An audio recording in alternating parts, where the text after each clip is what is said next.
আপনি যদি একটা কালো মেয়েকে কালো বলেন, মেয়েটা কষ্ট পাবে না? একটা লোক আসলেই কালো, ওকে বলেন তো আপনি যে এই ভাষায় ডেকে কত কষ্ট পায়। একটা ল্যাংড়াকে ল্যাংড়া বলেন, ও কত কষ্ট পায়। একটা অশিক্ষিত লোককে চাষা বলেন, ও কত কষ্ট পায়। কালো হয়েছি তাই বলে কি আদর নাই কোমর, দেখলে আমায় হাসে সবাই বন্ধ করে দুয়ার। কাক কালো, কোকিল কালো, কালো মাথার চুল, তবে আমি কালো হয়ে কি করেছি ভুল। নয়নের মণি কালো, কালো চাঁদের বুড়ি, কালো সুরমা চোখে দিলে মনটা যায় ভরি।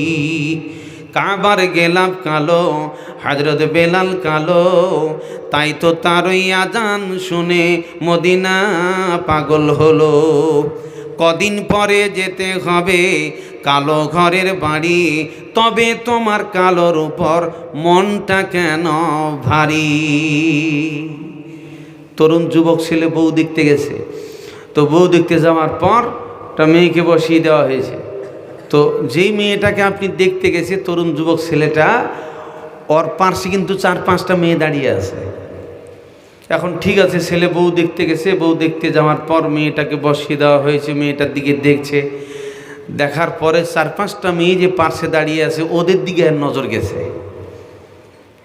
এরপরে উপরে তাকার পর দেখছে ওই যে একটা মেয়ে দেখছি, মেয়েটা কিন্তু দারুণ। ওই দাঁড়ানো 5টা মেয়ের ভিতরে একটা মেয়ে কিন্তু দারুণ। তখন আর এই দিকে চাহিদা কমে গেল, ওর খবর নিচ্ছে ওটা কার বেটি রে, ওই মেয়েটা দারুণ। তার মানে এখনকার যুগে বিবাহে সবারই চিন্তা ভাবনা ভালো বউ চাই। এখনও এই মেয়েটাকে বাদ দিয়ে ওই মেয়েটার দিকে ওর নজর চলে গেল। এইভাবে অনেক বিবাহ ভেঙে গেল। বিয়ে হচ্ছে না, বিয়ে জোলাই বনে না। ছেলে বলছে আমাকে বিয়ে করবো না। এখন আপনাকে আমি বলি, আমার বউর চাইতে আপনার বউ বেশি সুন্দরী, এটা আমি কি করে জানলাম? আপনার বউর চাইতে আপনার বন্ধুর বউ বেশি সুন্দরী, এটা আপনি কি করে জানলেন? এখন আপনাকে বলি, এখানে যদি মাদ্রাসার 100 জন ছাত্রীকে এখানে নিয়ে এসে দাঁড় করে দেওয়া হয় এই প্যান্ডেলের তলায়, 100 জন বোরকা পরা মেয়ে একইভাবে যদি সবাই দাঁড়িয়ে থাকে, এতগুলো মহিলার মধ্যে থেকে কোন মেয়েটা কেমন সুন্দরী, কে দেখতে খারাপ, এটা কেউ ধরা যাবে? যদি কথা বলুন, ধরা যাবে? কে ধলো, কে কালো, কে দেখতে খারাপ, কোনো বিবেচনা করার সুযোগ নেই। অনেক নর্মাল মেয়েগুলো ফেঁসে যাচ্ছে। সাবধান করছি, রূপ থাকলে অহংকারের কারণে আল্লাহ তোমাকে রূপ দেয় নাই। এখন আপনাকে বলি, আজ যেই মেয়েটাকে আপনি দেখতে গেছেন, এর পাশে যদি এই সব মেয়েগুলো দাঁড়িয়ে না থাকতো, পৃথিবীর মুখে যদি কোনো মহিলার মুখ না তাকাতো, তাহলে এই মেয়েটাকে দেখার পরে ও বলতো যে আমি যেই মেয়েটাকে দেখতে এসেছি এর চাইতে বিশ্ব সুন্দরী মনে হয়েছে, আর পৃথিবীতে কোনো মহিলা নাই। বিয়ে হতে দেরি হতো না তাড়াতাড়ি হতো বলুন? তাড়াতাড়ি হতো না। তার মানে এই সব যে রূপ আর চর্চা নিয়ে, সব কালারিং নিয়ে ডিস্টার্ব হতে গিয়ে বিবাহগুলো ভেঙে যাচ্ছে। এই জন্য সাবধান করছি, আপনার জাও কালো, আপনার শাশুড়ি কালো, আপনার বউ কালো, ভাষা খারাপ করবেন না।